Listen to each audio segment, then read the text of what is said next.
From the Unite conference, Stephen Saxby, a member of the Labour Party and of Unite, who has been speaking out against the FLA. Stephen Saxby, let me start with you. This is what your General Secretary wrote this week. Unite are determined to expose the racism at the heart of the Football Lads Alliance and to stop the group from poisoning the working class with hatred. In what way are they doing that? What is the evidence for Len McCluskey saying that? Oh, well, there's a lot of evidence that what they're doing is they're going to football clubs, they're infiltrating football clubs, and they are stirring up hatred in those football clubs to try to win. But when you say, sorry to interrupt, when you say infiltrating, you mean what? Going to matches? Going to matches, meeting members, meeting fans, and spreading this sort of message of hate, really, and encouraging people, really, actually exploiting people. We understand that a lot of people in society are angry because of austerity that's happened in our society. And they're exploiting that, and they're trying to divert that anger into an enemy. I mean, what they're saying is that they want to stop the Islamification of Britain, right? And that is the way they are looking at our society, and they're using that hatred to try and encourage others to join them.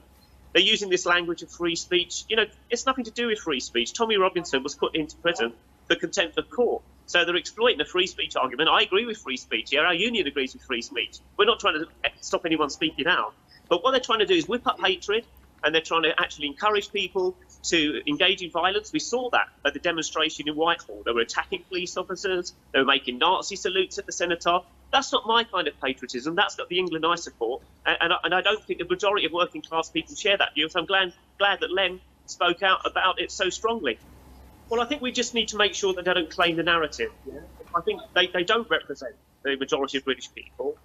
Majority of British people are tolerant. They want to work with their neighbours. I mean, I live in a community. There's a lot of Muslims in my community. We get on together. We have open days at the mosque. We have events around the church. You know, people work together. That's the majority of our country.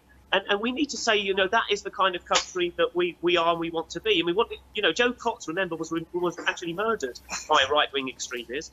And what she said, she said those beautiful words, we're much more in common than that which divides us. And that's the kind of message that we've got to get across to those people who are tempted to go along with the racism that's being stirred up by the hardcore members of the Football Lads Alliance, who are really actually a rehash of the National Front, the EDL, and all Britain First and all those other far-right groups. Would you call on the government to ban the Football Lads Alliance?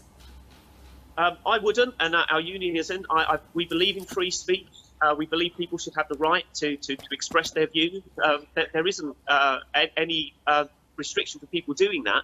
But what we don't allow in British law, and rightly, is we don't allow people to incite violence, to encourage people to engage in violence. And there's a lot of evidence to suggest, actually, that is what people in the Football Lads Alliance are doing. And anyone found to be doing that should be prosecuted in accordance with British law.